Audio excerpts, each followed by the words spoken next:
ध्यानमूलं गुरुर्मूर्ति पूजामूलं गुरुपदम्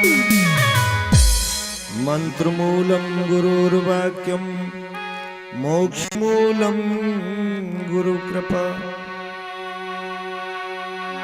वसुदेव सुतं देवं कंसचाणूरमर्दनम् देवकी परमानंदं कृष्णं वंदे जगद्गुरु गुरुर्ब्रह्मा गुरुर्विष्णु गुरुर्देवो महेश्वरा गुरुर्साक्षात् परं ब्रह्म तस्मै श्री गुरुवे नमः शांताकारं भुजगशयनं पद्मनाभं सुरेशं विश्वधारं गगनसदृशं मेघवर्णं शुभांगं लक्ष्मीकान्तं कमलनयनं योगिभिर्ध्यानगम्यं वन्दे विष्णुं भवभयहरं सर्वलोकैकनाथं नारायणं नमस्कृत्य नरं चैव नरोत्तमं देवीं सरस्वतीं व्यास ततो जयमुदीरये।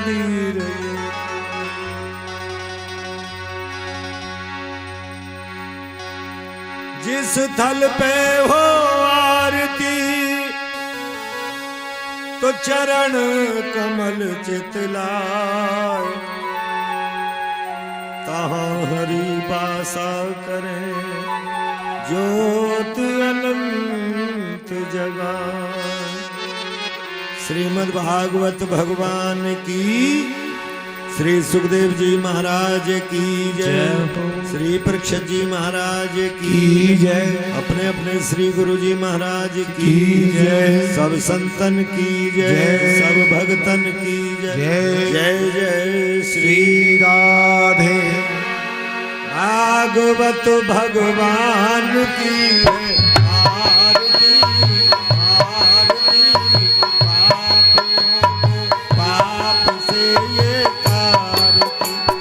भागवत भगवान की है आरती, आरती पापियों को पाप से है तारती।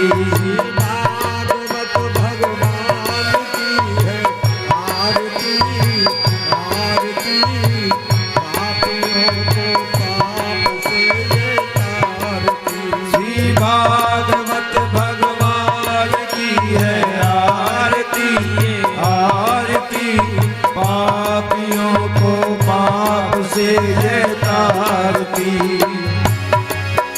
ये अमर ग्रंथ ये मुक्ति पंथ, ये अमर ग्रंथ ये मुक्ति पंथ, ये पंचम वेद निराला है, ये पंचम वेद निराला है। नव ज्योत जगाने वाला है, नव ज्योत जगाने वाला है। हरि नाम यही हरि धाम यही, हरि नाम यही हरि ध्यान यही, जग के मंगल की आरती, आरती पापियों पाप से तारती। श्री भागवत भगवान की है आरती, आरती पापियों को पाप से है तारती। ये शांति गीत पावन पुनीत, ये शांति गीत पावन पुनीत, ये शांति गीत पावन पुनीत, ये शांति गीत पावन पुनीत पापों को मिटाने वाला है, पापों को मिटाने वाला है। हरि दरस कराने वाला है, हरि दरस कराने वाला है। ये सुख करनी ये दुख हरनी, ये सुख करनी ये दुख हरनी, श्री मधुसूदन की आरती, आरती पापियों को पाप से ये तारती। श्री भागवत भगवान की है आरती, आरती पापियों को पाप से है तारती। ये मधुर बोल मम पंथ खोल, ये मधुर बोल मम कंठ खोल, सद्मार्ग दिखाने वाला है, सद्मार्ग दिखाने वाला है, बिगड़ी को बनाने वाला है, बिगड़ी को बनाने वाला है। श्री राम यही घनश्याम यही, श्री राम यही घनश्याम यही, प्रभु की लीला की आरती आरती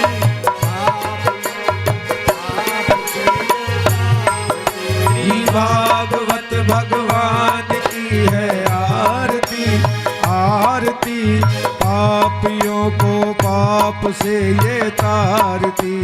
भागवत भगवान की है आरती आरती, पाप से श्री भागवत भगवान की है आरती आरती, पापियों को पाप से ये तारती। श्री भागवत भगवान की है आरती आरती, पापियों को पाप से ये तारती। श्री भागवत भगवान की है आरती। नाम महिमा से प्रारंभ करते हैं। सब सुने, सब बोलिए।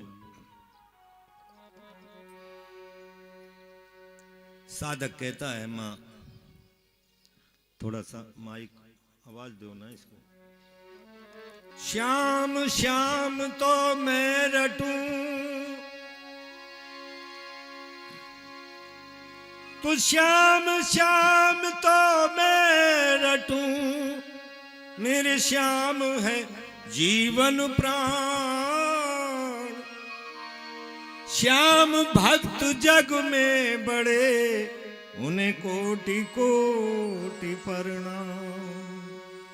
श्री राधा रानी के चरण बंदों बारंबार, जिनकी कृपा प्रताप से मेरे रीझे नंद कुमार। गौर वरण श्री राधिका और श्याम वरण नंद नंद, अलबेली उर में बसे ब्रजवल्लभ दो चंद। जहां चलता न था काम कुछ तीर और कमानों से, विजय नटवर की होती थी महामुरली की तानों से।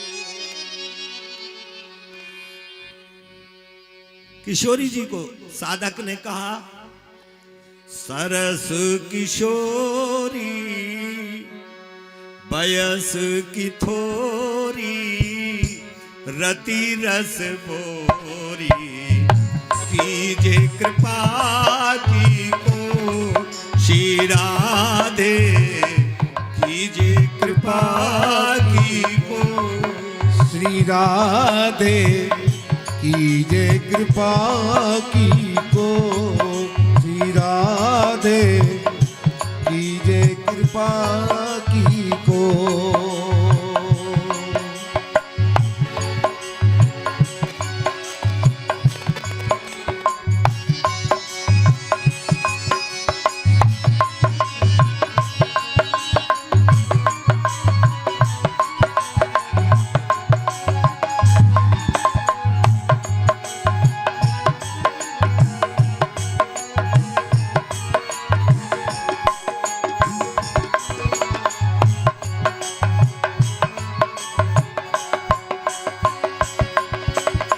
साधनहीन दीन में राधे, तुम करुणामयी प्रेम अगाधे।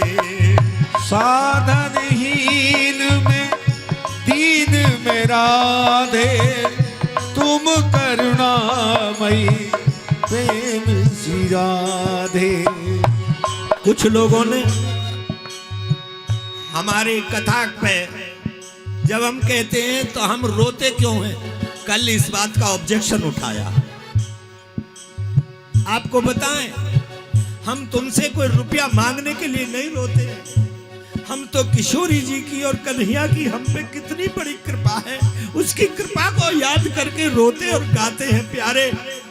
हम तुमको कहते हैं हमको तुमसे कुछ चाहिए नहीं,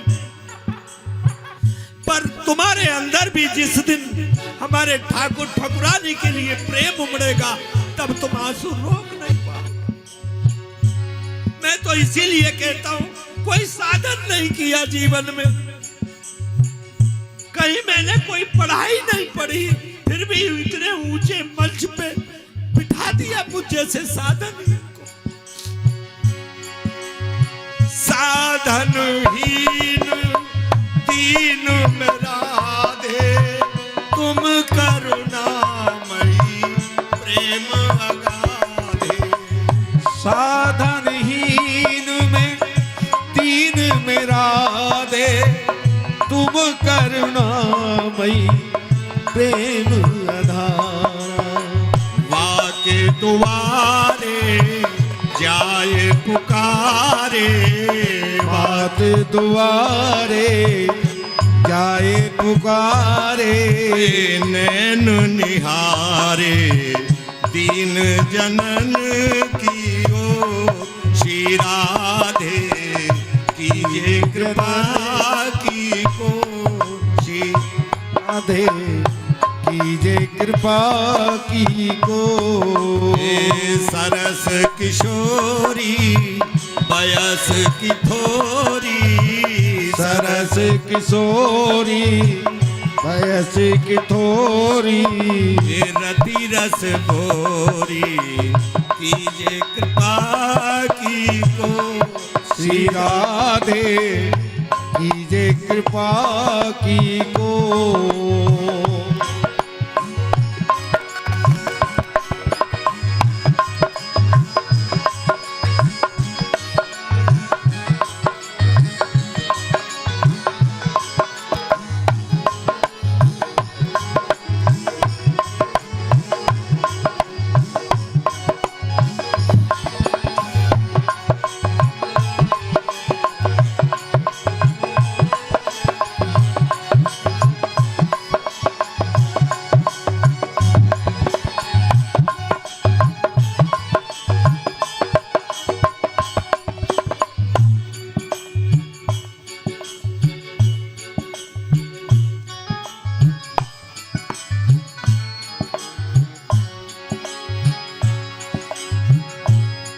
और मेरे कर्म इतने अधम हैं, उनको करते करते मैं अगाता नहीं। कर्म अधम नहीं नेक अघाऊं, भजन करण में ना मन को लगाऊं। कर्म अधम नहीं नेक लजाओ, भजन कर्म में ही मन को लगाओ। कर्म अधम नहीं नेक अघाऊं, भजन करण में ना मन को लगाऊं। कर्म अधम में नेक रखाओ, भजन करण में ना मन को लगाओ। करूं बर जोरी लखो मम ओरी, करूं बर जोरी लख मम ओरी।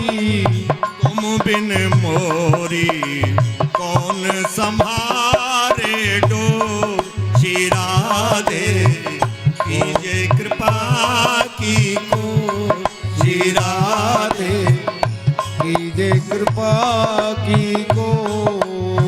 सरस किशोरी बयस की थोरी, सरस किशोरी वयस की थोरी। रति रस बोरी कीजिए कृपा की को श्री राधे कीजिए कृपा की को। और एक प्रार्थना और करता हूं किशोरी जी। भला बुरो जे सोहू तिहारो, तुम बिन कितहु ना कोई हमारो। भलो बुरो जे सोहू तुम्हारो, तुम बिन कित कोई न हमारो। ए भलो बुरो जे सोहू तिहारो, राधे तुम बिन कित ना कोई हमारो। भलो बुरो जे सोहू तुम्हारो, तुम बिन कित ना कोई हमारो। हे भानु दुलारी सुध लो हमारी, भानु दुलारी सुध लो हमारी। शरण तिहारी मातु सृजन सिर मो श्री राधे, कीजे कृपा की को।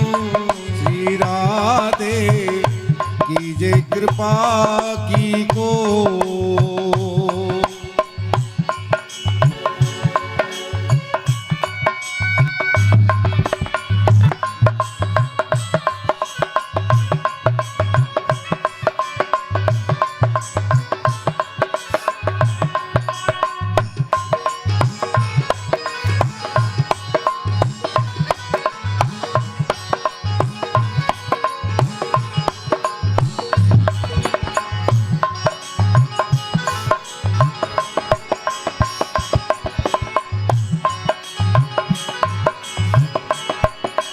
और अंत में साधक ने कहा किशोरी जी, गोपी प्रेम की भिक्षा दीजिए, कैसे कोई अपनो कर लीजिए। गोपी प्रेम की भिक्षा दीजिए, कैसे मोए अपनों कर लीजिए। गोपी प्रेम की भिक्षा दीजिए, कैसे मोई अपनो कर लीजिए। गोपी प्रेम की भिक्षा दीजिए, कैसे मोई अपनों कर लीजिए। ए भानु दुलारी मोहन प्यारी, भानु दुलारी मोहन प्यारी। ये जनहितकारी रसिकन की सिर मो श्री राधे, कीजे कृपा की को। श्री राधे कीजे कृपा की को। श्री राधे कीजे कृपा की को। श्री राधे कीजे कृपा की को। बोलो राधा रानी सरकार की जय। जय जय श्री राधे जय जय श्री राधे। दोनों हाथ उठा करके सोमत कथा में बैठ करके दोनों हाथ उठाइए। जय जय श्री राधे, जय जय श्री राधे, जय जय श्री। भगवान के प्यारे श्रोताओं, भगवान की कथा में आप सभी का स्वागत है। जो जहां से आया है धन्य है उसकी जननी, धन्य है उसकी जन्मभूमि, जो जिसके द्वारा उसको ऐसे संस्कार मिले। और ठाकुर जी, भगवान की कथा जीव को अपने आप खींचती है। भगवान की कथा में मैग्नेटिक पावर है। और बताऊं, ये प्रश्न हमने अपने गुरु जी से किया वृंदावन में। 30 साल पहले घटना, 32 साल पहले घटना बता रहा हूं। ऐसे वैसे गुरु का शिष्य नहीं हो। 2 साल 7 महीने तक परखा है, मार मार करके टोला। जैसे आप किसी मटके में कच्चे में मार के देखते हो कि ये टन की आवाज करता है, नहीं। 2 साल 7 महीने बाद हमको दीक्षा मिली है। और गुरु जी का आशीर्वाद का, रसिकदास तुम इतने ऊंचे पे बैठा करोगे। हमको पता नहीं था कि गुरु जी क्या बोल रहे, क्या इशारा दे रहे। आज गुरु जी दुनिया में नहीं है, शरीर छोड़ के चले गए, पर आज मैं सशक्त नमन करता हूं उनकी कृपा का। मुझे उन्होंने अपने कृपा पात्र बनाया। हापुड़ के बहुत लोग उनके पास जाते थे, लेकिन गुरुजी की जो विशेष कृपा मुझ पे हुई, मैं अपने आप को धन्यवाद।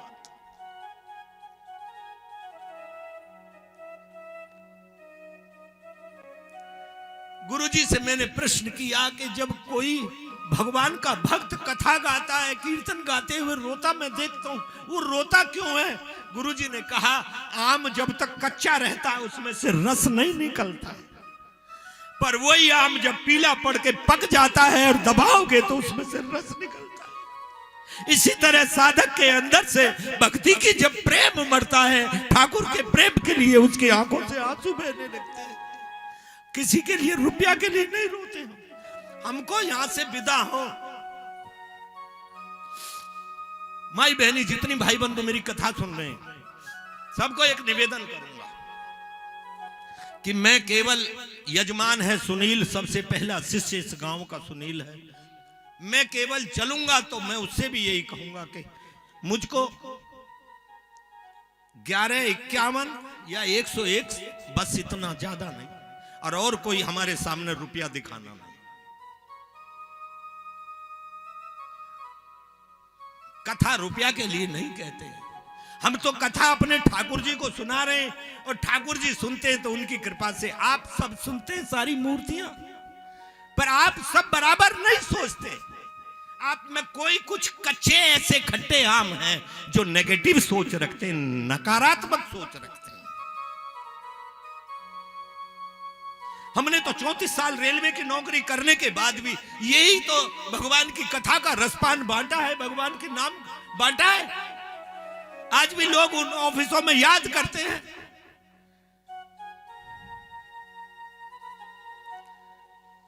भगवान के प्यारे बनोगे तो संसार के लोग सर पे बिठा लेंगे। और ये तो एक आध दो तो होता है, 200 रुपया किलो की दाल लाओगे तो एक दो पत्थर तो उसमें भी निकल आता। माता बहनों, वो भी चुगनी पड़ती है आपको। आते हो भगवान की कथा श्रवण करो। कथा सुनने के बाद, मैंने कल कहा था, कथा सुन के जाओ, अपने घर में बच्चों से भी उस कथा की चर्चा करो, ताकि तुम्हारे बच्चों पे, बड़ों पे, जो बुजुर्ग हैं घर से आ नहीं सकते, जो स्त्री महिलाएं घर से नहीं आ सकती, जो भी बड़ी बूढ़ी जाती हैं, बहुएं जाती हैं, उनको सुनाओ। कथा श्रवण करो, समझ के चलो, और याद रखो कि कथा कहां से कहां तक हुई है, कौन कौन सी हमने आज कथा सुनी, ये चर्चा करो। तो और दूसरी चीज, हमारे पास कोई मिलने आए तो शाम को 7 से 8 बजे तक मिले बस, और आकर के केवल जो कथा में समझ नहीं आता उसका प्रश्न करे हमसे कि गुरुजी आपने ये बताया, हमको ये भूल गए या समझ नहीं आया, तो हमको अच्छा लगेगा, हम उत्तर देंगे, समझाएंगे आपको।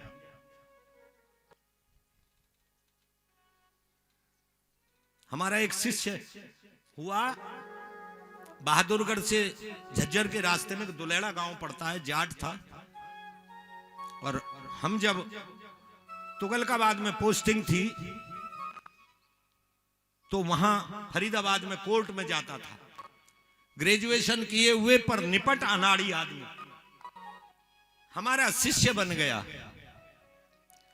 हमने एकादशी के व्रत रखने की बात कही। एक दिन एकादशी थी, आया तो मैंने कहा रामचंद्र आज तो एकादशी व्रत रखा होगा। बोला ना गुरुजी ध्यान नहीं रहा, मैं तो 4 रोटी खा के आ गया लस्सी से, तुम्हारे यहाँ छाछ बोलते हैं, तुम कहो तो मैं अब रख लूं, ये गऊ को खिला दूंगा जो मैं 6-7 टिक्कड़ बांध के लाया हूं। मैंने कि चल अब रख ले। बोला खाना क्या है दोपहर में ये बता दो, फलार कर लेना। कैसा फलार करूं भाई, फल खा लेना। बोले कितने ही खा लूं या उसकी कुछ गिनती। ऐसे अनाड़ी चेलों से हमारी मुलाकात हुई, पर वो चेला भक्त कैसे बना उसकी कथा मैं सुना रहा हूं आपको। हमने कहा जो तुम्हारा मन करे तुम उतने फल खा लेना। हमें क्या पता था कितने खाएगा। कोर्ट के सामने फल वाला लगाता था केले वाला, अच्छे लंबे लंबे केले। बोले कै रुपए दर्जन? 10 रुपए का रेट था उस समय। बोला 10 रुपए दर्जन। ने बोला छकमा बता दे, छकमा कितने के खिलाएगा? उसने कहा बाबूजी 20 रुपए दे दिए। उन्हें 2 दर्जन से तो ज्यादा खाए नहीं जाए, इससे कम ही खाएगा। खाने बैठ गया और रामचंद्र कह रहा है कि जब मैंने केले खाए और उसने तो गिन गिन के दर्जन दर्जन रख दिए, तो छिलके जब गिने तो 84 छिलके खाए। 12 दर्जन, मैं 7 दर्जन, 84 छिलके निकले। 7 दर्जन केले खा गया। केले वाला सर पकड़ के बैठ गया। मैंने कहा तू चिंता मत कर, मैं 70 रुपए ही दूंगा। पर खा लिए। खाने के बाद पीड़ा हो गई पेट में, तो छुट्टी करके दफ्तर से नजफगढ़ पहुंचे। एक नाड़ी वैद्य थे, कोई नाड़ी देख के बताते थे। उन्होंने देखा, बोले रामचंद्र बड़े दिनों में आए। बोले वैद्य जी हालत ज्यादा खराब है। वैद्य जी ने नाड़ी देखी तो बोले तेरी तो नस नस में केला बोल रहा है। कितने खाए हैं? बोले ज्यादा नहीं, 84 खाए हैं। गुरुजी मिले, एक उन्होंने गैस का व्रत बताया और फलार करने को कहा। तो बोले गुरुजी ने बताया 84 केले खाना। कुछ उन्होंने औषधि दी, उससे उनको आराम मिला। एक दिन यही तुम्हारे वाला प्रश्न उन्होंने हमसे किया, गुरुजी आप रोते क्यों हो? रोने का काम हम मर्दों का नहीं है, ये तो औरतों का काम है। हमने कि रामचंद्र जिस दिन तुम रोगे तो रोने से चुप नहीं हो पाओगे। एक समय आया, वृंदावन गए, गोवर्धन परिक्रमा कर रहे थे। तो सुबह सुबह छोटी परिक्रमा में जब गए तो रास्ते में उद्धव कुंड आता। उद्धव कुंड के सामने ही बड़ी चौड़ी सी नींव भरी हुई थी, पुरानी ईंटों की, बहुत चौड़ी। उस नींव पे बैठा हुआ, मंडली आगे निकल गई गाते हुए, हम थोड़ा पीछे रह गए। लघु शंका के लिए 2-3 हमारे साथ थे। तो जब वहां आए तो उन्होंने कहा कि देखो गुरुजी तुम्हारा तो सबसे प्यारा चेला वो बैठा है।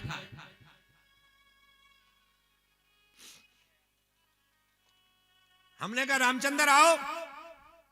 तो रामचंद्र इशारा देता है तुम आओ यहाँ।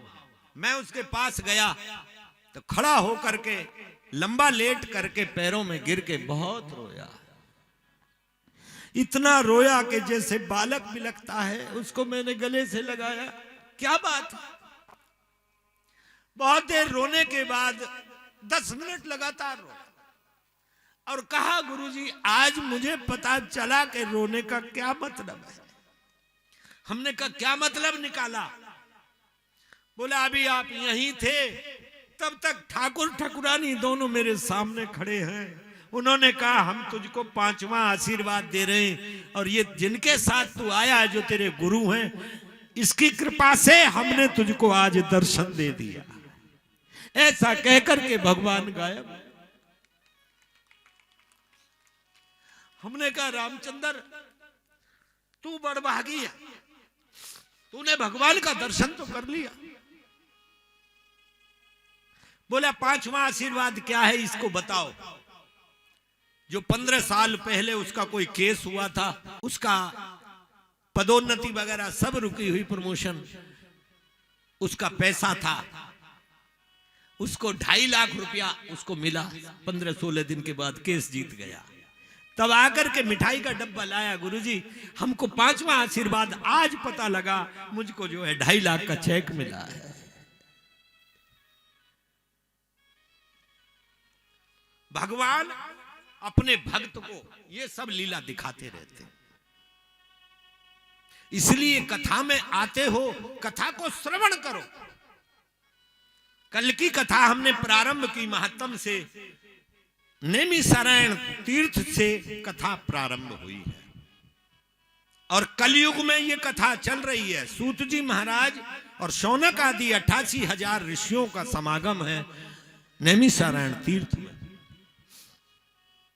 कभी जो नहीं गए हैं नैमिषारण्य में, जाना बड़ा पावन धाम है, बहुत पावन धाम। 88,000 मुनियों की तपोभूमि नैमिषारण्य धाम है। नैमिषारण्य तीर्थ में बैठ करके सूत जी ने शौनक आदि ऋषियों से पूछने पर श्रीमद् भागवत कथा का महत्तम सुनाया। महत्तम के बाद कथा प्रारंभ की। कहते हैं कि श्री सुखदेव जी महाराज के माध्यम से राजा परीक्षित को यह कथा सुनाई गई। शौनक आदि ऋषियों ने प्रश्न किया, गुरुजी बताओ सूत जी, ये कथा किसने किसको सुनाई? सूत जी महाराज कहते हैं सबसे पहले भगवान ने ब्रह्मा जी को सुनाई 4 श्लोकों में, चतुर्श्लोकी भागवत। उसके बाद ब्रह्मा जी ने नारद जी को इस कथा का उपदेश किया। नारद जी ने व्यास जी को कथा का उपदेश किया। व्यास जी के द्वारा अपने पुत्र श्री सुखदेव जी को कथा का उपदेश किया गया। और श्री सुखदेव जी ने गंगा घाट शुक्ताल धाम में श्री परीक्षित जी महाराज को यह कथा, परम पावन कल्याणकारी कथा श्रवण कराई। सुखदेव जी का नाम सुन करके शौनक आदि ऋषि पूछते हैं, गुरुजी ये बताओ ये सुखदेव जी कौन है? उन्होंने कहा सुखदेव जी राधा रानी के गोलोक धाम में शुक हैं, तोता। किशोरी जी ने कहा पृथ्वी पे भगवान नाम की कथा का प्रचार प्रसार हो, इसलिए शुक को आदेश दिया। तो राधा रानी के शुक ने कहा माता मैं जाऊंगा नहीं, क्योंकि पृथ्वी पे जाऊंगा माया मुझको घेर लेगी, इसलिए मैं नीचे पृथ्वी पे नहीं जाऊंगा। उन्होंने कहा बेटा भगवान की माया तुमको व्यापेगी नहीं, इसलिए तुम जाओ। श्री सूत जी कहते हैं शौनक आदि ऋषियों, शुक माता राधा का आदेश पाकर के आशीर्वाद ग्रहण करके यहां आए हैं। इधर माता राधा ने नारद जी को भेजा कि ये अमर कथा जो है भगवान की पावन कथा, जो आज आप सुनते हो कि शंकर जी ने अमरनाथ में अमर कथा सुनाई। कई लोगों के मन में भ्रम होता है कि अमर कथा क्या है, वो अमर कथा क्या है वो सुना रहे हैं हम आपको। अमर कथा उनके मुख से निकलवाई जाए। तो नारद जी आए और माता पार्वती के घर पे आकर के प्रणाम किया, बड़े उदास बैठ गए। माता पार्वती ने जल इत्यादि देकर के पूछा नारद जी आप उदास क्यों हैं? नारद जी कहते हैं माता कलयुग का प्रभाव बहुत बढ़ गया, संसार के लोग बड़े कपटी हो गए, मन में कुछ रखते हैं बाहर कुछ रखते हैं। पार्वती ने कहा नहीं ऐसा तो कुछ नहीं, हमारे स्वामी है भोलेनाथ, वो तो इतने भोले, हमसे तो कभी कुछ छिपाते नहीं। देव ऋषि नारद बोले हाँ माता आपसे तो भोलेनाथ कुछ छिपाते नहीं।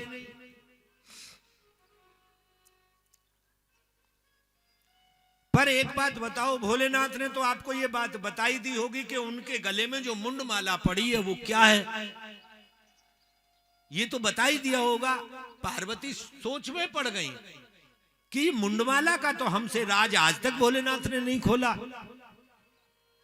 अच्छा कोई बात नहीं माता, चलो ठीक है मैं चलता हूं। नारायण नारायण कह के यहां से विदा हुए। और जब भोलेनाथ आए और माता पार्वती के पास बैठे, पार्वती ने जल ला करके दिया पर मुंह फेर के बैठी हैं।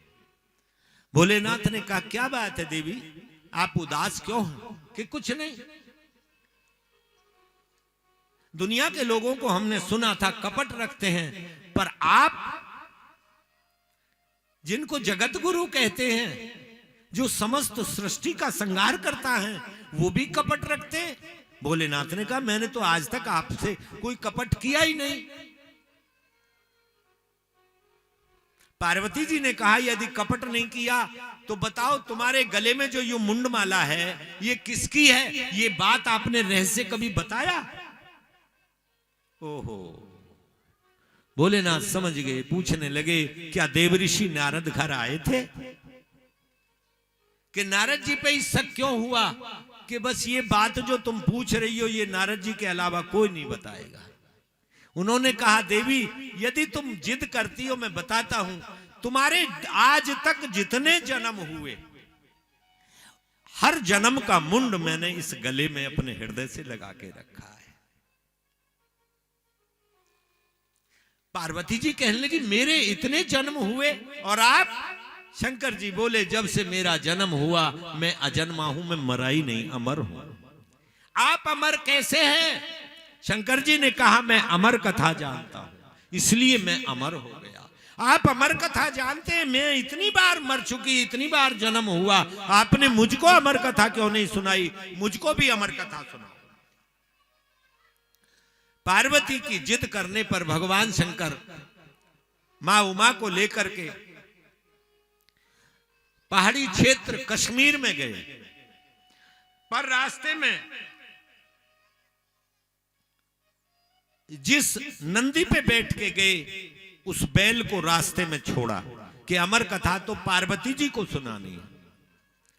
उसको छोड़ा, उस स्थान का नाम हुआ बैलगांव, पर कालांतर में इसको आजकल पहलगांव कहते हैं।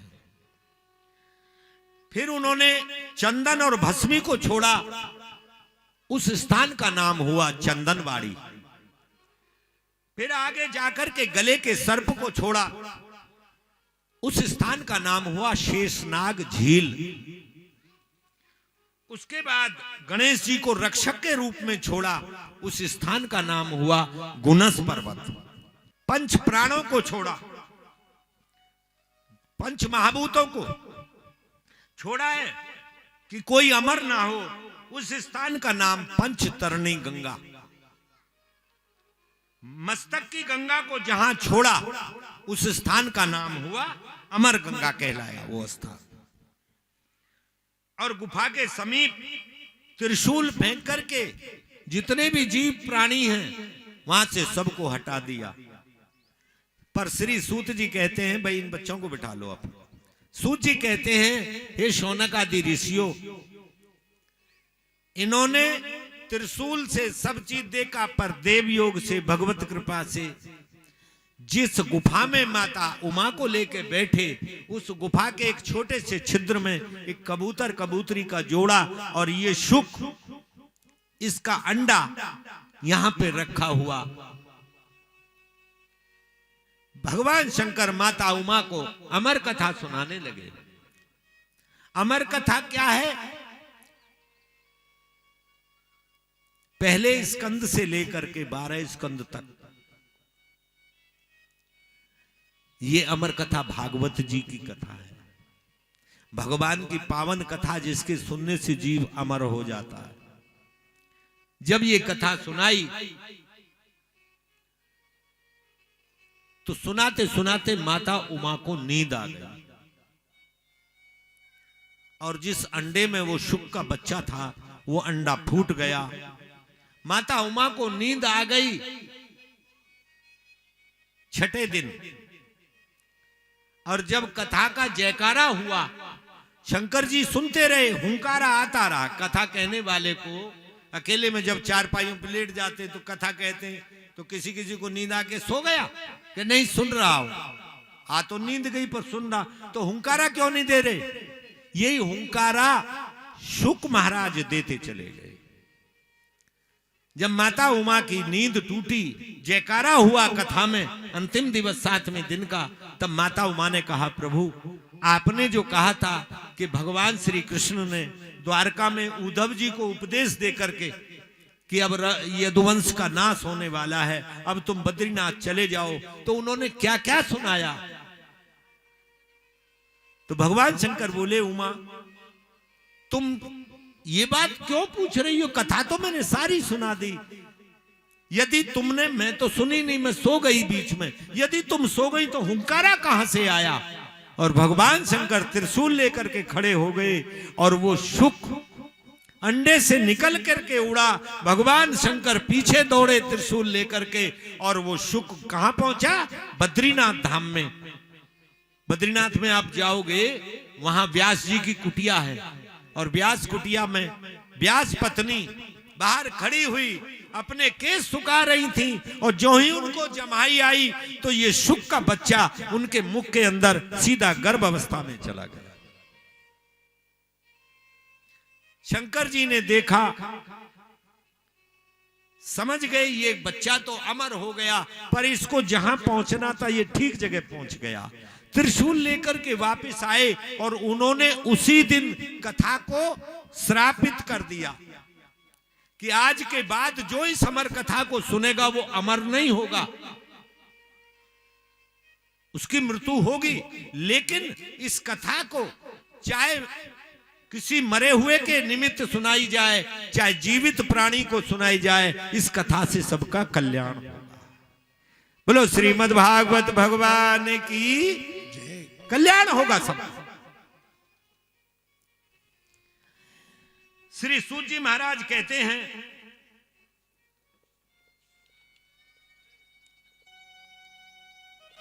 श्री सुखदेव जी महाराज जो माता के गर्भ में रहे, व्यास पत्नी के गर्भ में 12 वर्षों तक रहे, और 12 वर्ष तक जब रहे निकलने का नाम नहीं लेते। व्यास जी ने बहुत प्रयास किया, आवाज देते हैं बेटा बाहर आओ, माता को पीड़ा है, 12 वर्ष के तुम हो गए, बाहर निकलो।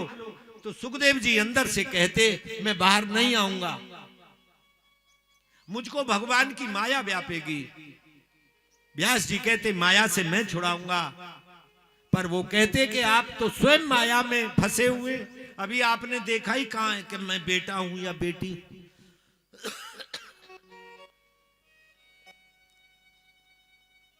व्यास जी ने भगवान से प्रार्थना की, भगवान श्याम सुंदर ने व्यास पुत्र सुखदेव जी को वचन दिया, बेटा आप गर्भ छोड़ के बाहर आओ, मैं वचन देता हूं मेरी माया व्यापेगी नहीं, मेरी माया नहीं व्यापेगी। व्यास पुत्र सुखदेव जी ने गर्भ छोड़ा, गर्भ से बाहर आए, और बाहर आते ही वन की ओर दौड़ लगा दी। जब वन की ओर दौड़े तो पीछे पीछे व्यास जी महाराज चले, बेटा रुको, बेटा रुको, 12 वर्ष बाद निकले हो, मुख तो दिखाओ, पुत्र रुको। पर सुखदेव जी रुके नहीं।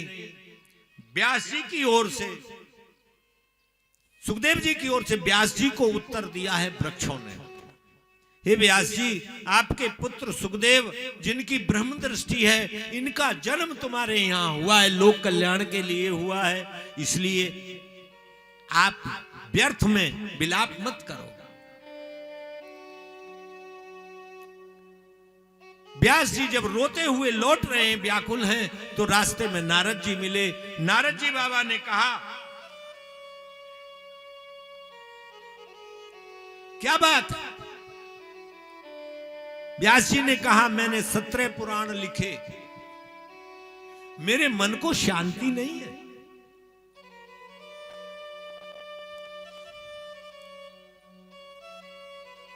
नारद जी ने कहा, व्यास जी आपने पुराण लिखे अच्छी बात है, पर उन पुराणों में आपने भगवान की भक्ति की चर्चा नहीं की, जिसको सुन सुन करके जीव अपना कल्याण करता है, आपने ऐसा पुराण नहीं लिखा। नारद जी ने सत्संग की महिमा बताई। मुझको देखो, मैं उपवरण नाम का गंधर्व था, ब्रह्मा जी के दरबार में गा रहा था। हमसे पंडित जी जो हमारे मूल पाठ कर रहे हैं, ये भी एक दिन कह रहे थे, रसिक जी आप कहीं से गंधर्व थे किसी लोक में, क्योंकि ये गायन, कथा, संगीत, ये सब गंधर्वों का काम, ये भी सब गंधर्व बैठे हैं। ये ठाकुर जी की कृपा से सब लोग यहां आए हुए हैं।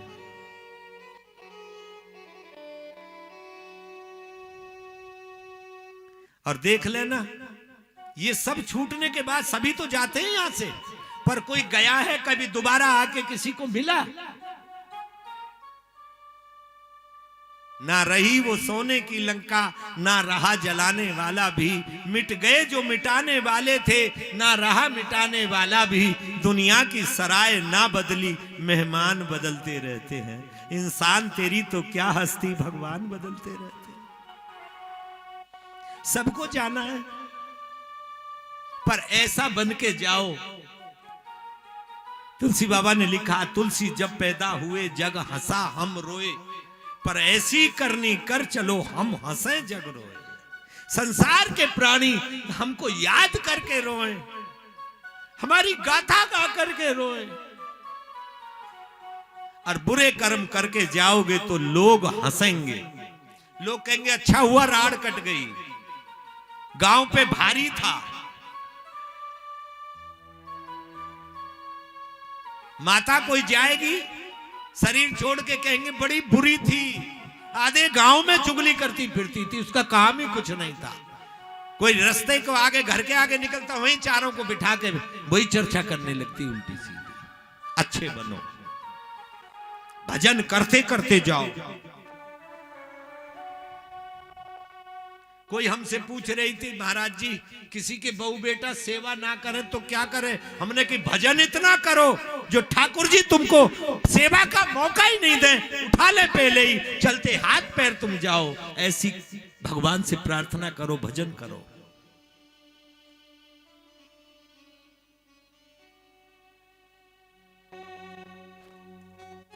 भजन कर ले, भजन कर ले, भजन करने की हद कर दे, और भजन के भाव से यमराज का खाता भी रद्द कर दे। जहां यमराज के खाते में तुमको कष्ट भोगना लिखा, ठाकुर जी पहले ही ले जाए। ऐसे बनो।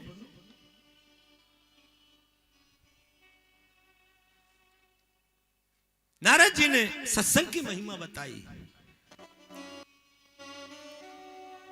बेताल बेसुरा हो गया, क्योंकि मैं सुंदर बहुत था, अपने रूप पे घमंडित होकर के मैं किसी को समझा नहीं। और जब बेसुरा गाया तो ब्रह्मा जी को क्रोध आया, अरे मूर्ख,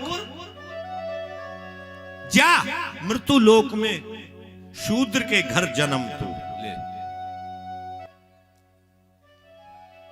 पर साथ में एक आशीर्वाद दे दिया कि सत्संग की महिमा, सत्संग की प्राप्ति जब तुझको मिलेगी तो सत्संग की महिमा से तेरा कल्याण हो जाएगा। संतों का जब संग मिलेगा। नारद जी कहते हैं, व्यास जी मैंने एक शूद्र के घर में जन्म लिया। मेरी माता विधवा, छोटा सा था, पिता चले गए। मेरी माता, उस ब्राह्मणों का गांव था, उस गांव में ब्राह्मणों के घर में सेवा करती थी। एक बार चातुर्मासीय व्रत करने के लिए कुछ महात्मा पधारे। मेरी मां उस घर में सेवा कर रही है। महात्मा लोग, संत लोग जब भोजन प्रसादी कर लेते तो मेरी माता उनके बर्तनों को साफ करती। उन बर्तन से जो झूठन प्रसादी मिलती, मेरी मां ला करके मुझको खिलाती। उस समय लगभग मेरी 9 या 10 साल की करीब आयु होगी। नारद जी अपने पूर्व जन्म की घटना बता रहे। जो उनमें प्रधान संत थे, उनके गुरु थे, उन संतों में गुरु जी के पास में खड़ा था और गुरु जी ने मुझे देखा।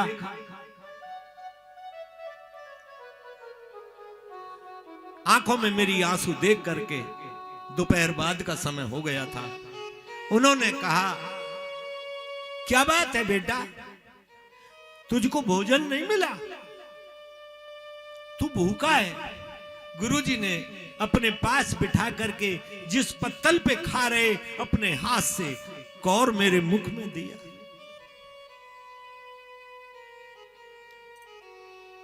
एक दिन चातुर्मासीय समाप्त करके गुरुदेव जाने लगे। मैंने गुरुजी के साथ जाने की जिद की। गुरुजी ने कहा, बेटा अभी तुम बच्चे हो और तुम्हारे सर पे अभी माता का भार है।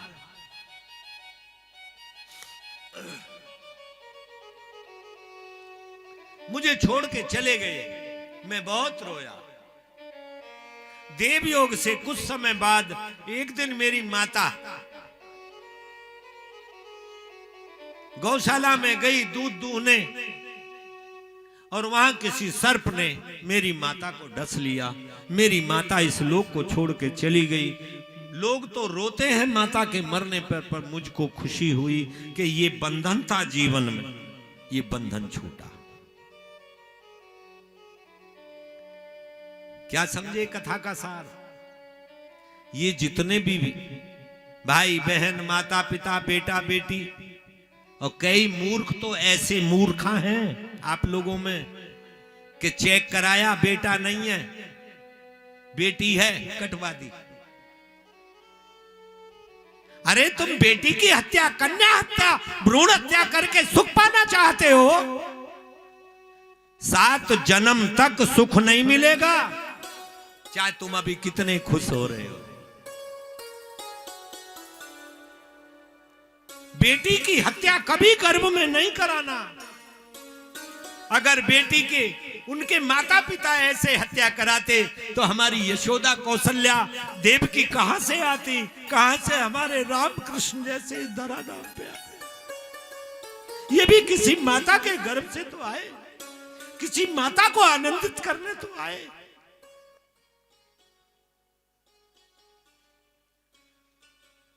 नारद जी कहते हैं 13 दिन के बाद मैंने अपना घर छोड़ दिया और उन संतों के ढूंढने के लिए वन में चला गया। बहुत समय ढूंढते ढूंढते बरसों बाद संतों का दर्शन हुआ, गुरुजी के चरणों से लिपट गया।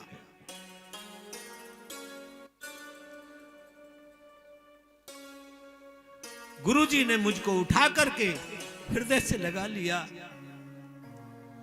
मुझको निला धुला करके गुरुजी ने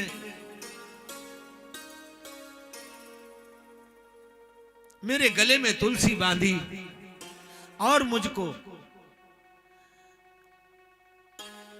गुरु मंत्र का आधार दिया और कहा, बेटा तू इस मंत्र का भजन करना।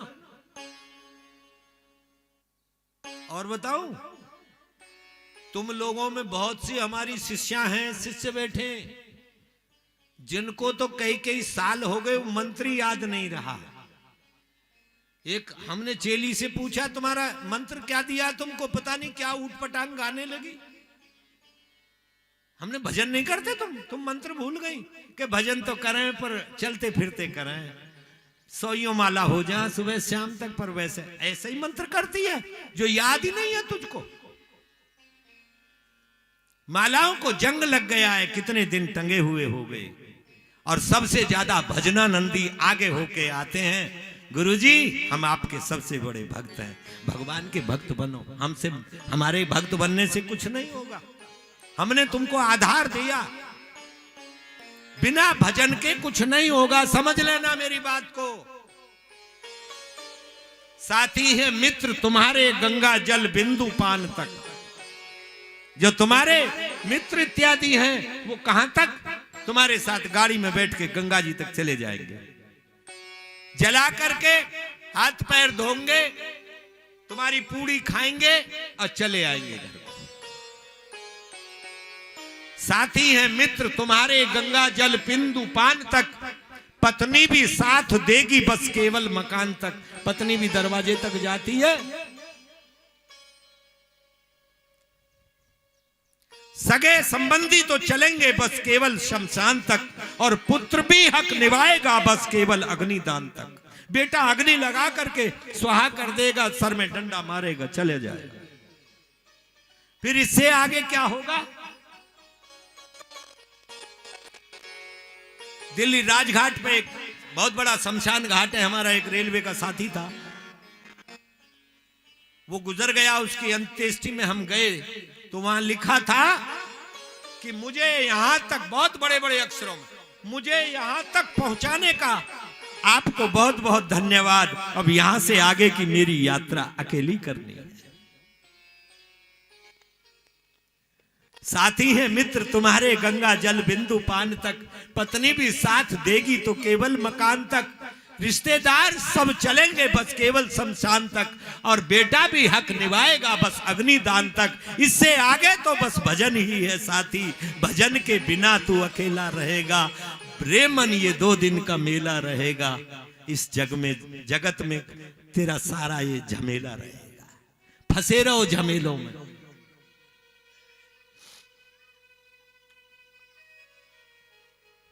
कथा सुनने का कभी सौभाग्य मिलता है तो बस महाराज जी कैसे कथा गा रहे हैं, कैसे रोते हैं, कैसे आंसू पूछते हैं, इन्हीं बातों में रहो।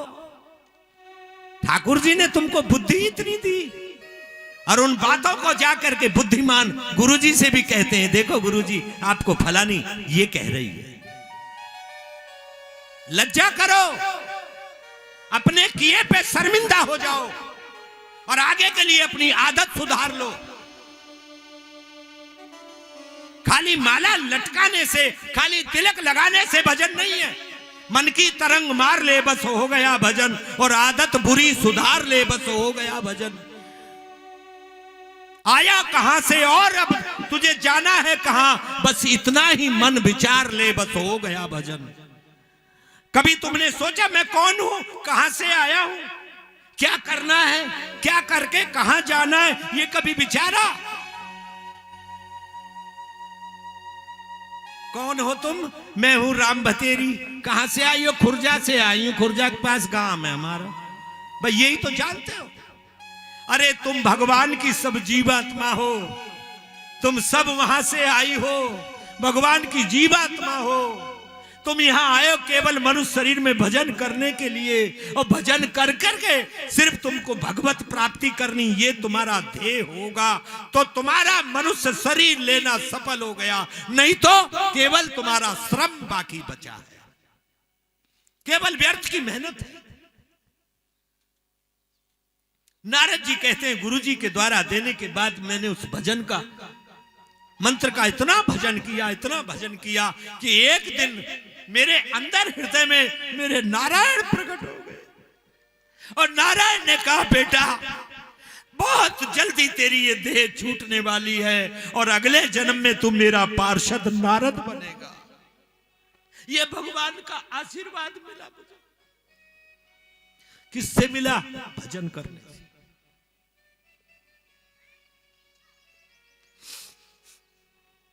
भजन करने से। भजन करो, और ऐसा भजन करो कि यमराज का खाता है उसको पे भी क्रॉस लगवा दो। सत्यवान सावित्री का प्रसंग आपने सुना। सावित्री ने अपने पति की आयु समाप्त होने के बाद यमराज का पीछा छोड़ा नहीं। यमराज को आधी आयु सावित्री की सत्यवान के शरीर में ट्रांसफर करनी पड़ी।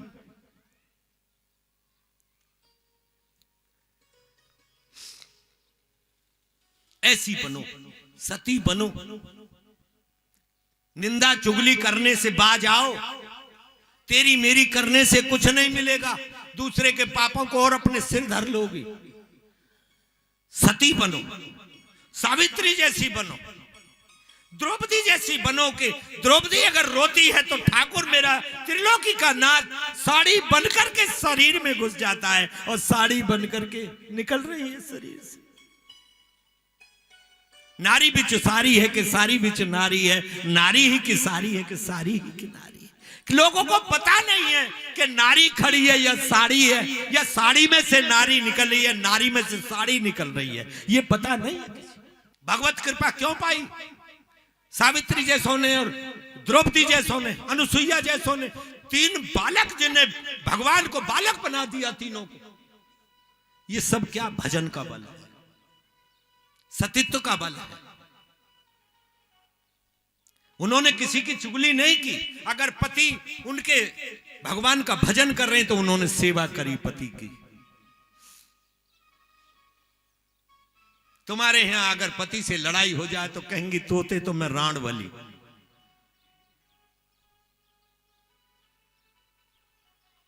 सभ्यता से बोला करो, अच्छे बोलो, गंवारों की तरह व्यवहार मत करो। इतनी कथा तुम्हारी चलती है। हमने कल सुना कोई बहन कह रही 2 महीना से लगातार संकीर्तन गांव में चल रहे हैं, तुम तो बड़ भागी हो, तुम तो प्रणाम करने योग्य हो, फिर आप ऐसी छोटी हरकत करते हो तो हमको दुख होता है।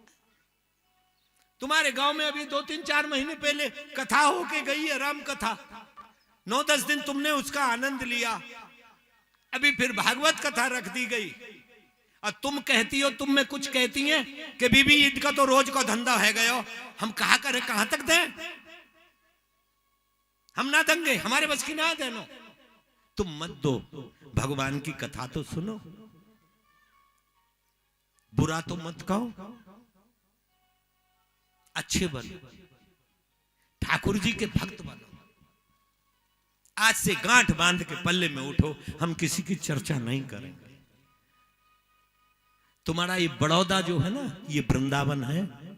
मैं आपको बताऊं, इसमें वृंदावन का असर है।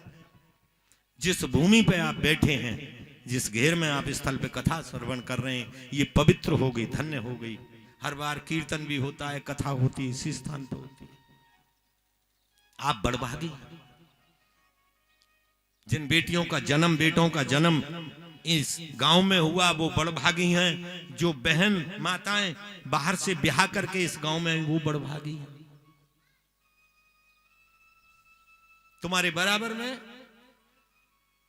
कल वहां भी कथा प्रारंभ हुई, कलश यात्रा निकल रही थी। किसी ने बताया आकर के 8 या 9 महिलाएं थीं और एक कोई भागवत जी लेके जा रहे थे। और तुम्हारे यहां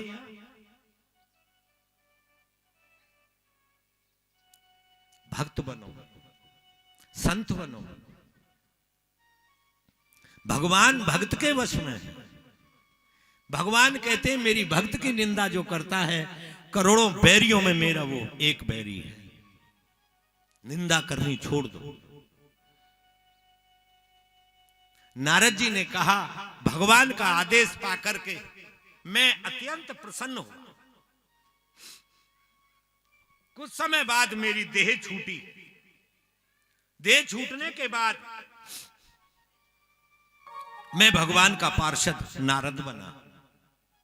ये मैंने आपको व्यास जी सत्संग की महिमा बताई है। व्यास जी ने नारद जी से चतुर्श्लोकी भागवत, जो नारद जी को ब्रह्मा जी ने सुनाई, वही चतुर्श्लोकी भागवत का उपदेश नारद बाबा ने व्यास जी को किया। व्यास जी ने सरस्वती नदी के तट पे बैठ करके, ये गंगा जमुना सरस्वती 3 नदियों का जो संगम है, ये साधारण संगम नहीं है। सरस्वती की नदी के किनारे बैठ करके श्रीमद् भागवत कथा की रचना की है व्यास जी ने। गंगा मैया के किनारे बैठ करके राजा परीक्षित को सुखदेव जी ने कथा सुनाई है। और व्यास जी ने गंगा के जमुना के किनारे बैठ करके सुखदेव जी को कथा का उपदेश किया और ज्ञान भक्ति वैराग्य का नारद जी से समागम हुआ है। श्री सूत जी महाराज ने जब इतनी कथा सुनाई तो शौनक आदि ऋषियों ने कहा, सूत जी हमारे कुछ प्रश्न हैं। तो यहां 6 प्रश्न किए हैं सूत जी से शौनक आदि ऋषियों ने। सबसे पहला प्रश्न किया, धर्म क्या है? धर्म क्या है? तुम जो कहते हो हम हिंदू धर्म है, उनके मुस्लिम धर्म है, उनका ये धर्म है, उनका ये धर्म है। तुम्हारा सूत जी महाराज से शौनक जी ने प्रश्न किए 6। धर्म क्या है? पहला प्रश्न। सूत जी ने उत्तर दिया, भगवान में प्रेम का होना ही धर्म है। दूसरा प्रश्न किया, श्रेष्ठ देवता कौन है? श्री सूत जी कहते हैं, सभी श्रेष्ठ हैं, किसी को छोटा बड़ा नहीं समझना चाहिए। तुम कृष्ण को मानते हो, शंकर जी का उपहास करो। राम को मानते हो, शंकर जी का उपहास करो। शंकर जी को मानने वाले राम जी का उपहास करें। राम जी ने तो रामायण में स्पष्ट कह दिया कि शंकर जी का द्रोही मेरा दास ऐसा नर मुझको स्वप्न में अच्छा नहीं लगता है। श्रेष्ठ देवता कौन है? सभी श्रेष्ठ हैं, सबका सम्मान होना चाहिए। तीसरा प्रश्न किया, जब भगवान अजन्मा है तो भगवान जन्म क्यों लेते हैं?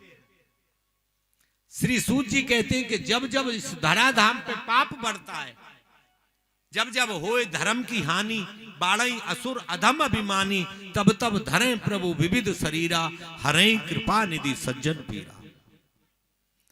जब जब पृथ्वी पे धर्म घटता है, अधर्म बढ़ता है, तब तक भगवान इस धराधाम पे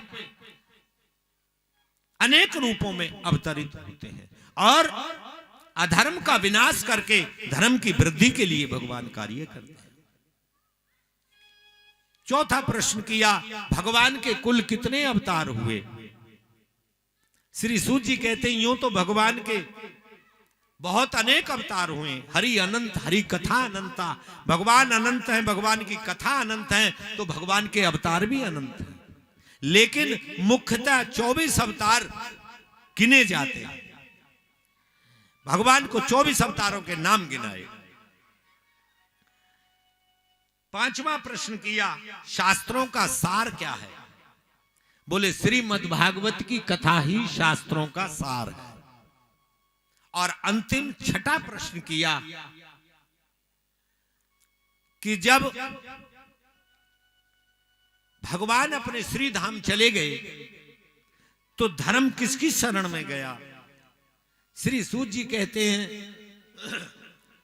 भगवान के अपने श्री धाम जाने के बाद धर्म महाराज परीक्षित की शरण में रहा, लेकिन परीक्षित को भी कलयुग ने नहीं छोड़ा। और जब परीक्षित को नहीं छोड़ा, उनको भी तक्षक नाग के द्वारा डसा गया, तब भगवान श्याम सुंदर की कथा जिस श्रीमद् भागवत में है, धर्म भागवत जी में प्रविष्ट हो गया। व्यास जी ने कलयुग का आगमन देख करके एक वेद को 4 वेदों में वर्णित किया है। ऋग्वेद, यजुर्वेद, सामवेद, अथर्ववेद। आगे कथा कहते हैं कि जब भगवान कृष्ण महाभारत के युद्ध की समाप्ति के बाद और विदा होकर के श्री द्वारका धाम जाने लगे, तब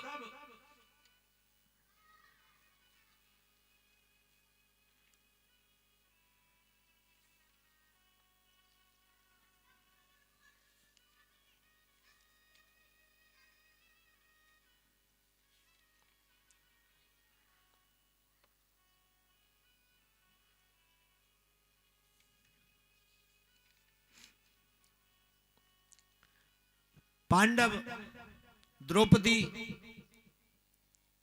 उत्तरा सब रोने लगे।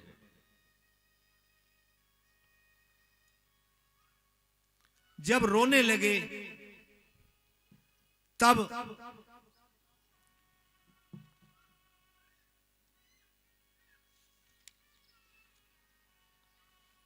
भगवान ने कहा, मैं बहुत समय तुम्हारे पास रहा, अब मुझे द्वारका में भी काम देखना है, तुमको कुछ चाहिए तो मांगो। जब मांगने के लिए कहा, मां कुंती रोने लगी और मां कुंती ने कहा, श्री कृष्ण, इससे बढ़कर के और हमारे लिए कष्ट क्या होगा? भगवान कह रहे हैं, बुआ अब तो सब चारों तरफ खुशी खुशी है। जो दुष्ट थे, मारना चाहते थे, वो तो चले गए। अब तो धर्मराज युधिष्ठिर का साम्राज्य है, धर्म का बोलबाला है। अब बुआ क्यों रोती हो? बोली, ऐसे सुख को हम क्या करें जिस जीवन में तुम ना हो। सुख के माथे सिल पड़ी जो हरि को नाम भुलाए, और बलिहारी बा दुख की जो पल पल नाम रटाए। ऐसे सुख का क्या करें कि जिस सुख के आने पर आप जाने लगो प्रभु ऐसे तो अच्छे दुख ही थे।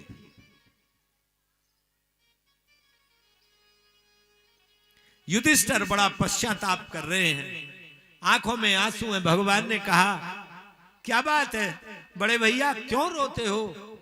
युधिष्ठिर जी बोले मुझसे बड़ा पापी कोई नहीं है, मैं सारे कुल का संहार करने वाला मैं बना। हमारे कुल के परम पावन पूजनीय दादा भीष्म रणभूमि में आज भी 84 बाणों की सैया पे पड़े हैं। भगवान ने कहा चलो पहले दादाजी का दर्शन करते हैं। पांचों पांडवों को द्रौपदी इत्यादि को लेकर के प्रभु गए और जाकर के भीष्म जी के पास पहुंचे तो भीष्म जी महाराज लेटे हुए हैं और जो ही आने की किसी की आवाज सुनी तो नेत्र खोल के देखते क्या है, सामने श्री कृष्ण विराजमान है। भगवान को देख करके और बाबा भीष्म ने नेत्रों के पलकों के इशारे से प्रभु को प्रणाम किया। भगवान आए, भीष्म जी का हाथ अपने हाथ में लिया। भीष्म जी कहते प्रभु अब मेरी एक इच्छा है, आप जब तक मैं इस देह को त्याग के ना जाऊं आप मेरे सामने खड़े रहो। श्री सूत जी महाराज कहते हैं हे सौनक आदि ऋषियों, प्रभु हैं बड़े बड़े योगी महर्षि मुनि, बड़े बड़े संत, ये चाहते हैं कि जब भगवान आएंगे तब हम प्राण त्यागेंगे, पर भीष्म जी ने शर्त रखी मैं जब तक प्राण त्यागूं तब तक तुम मेरे सामने खड़े रहो। और भीष्म जी ने अंतिम स्तुति भगवान की है।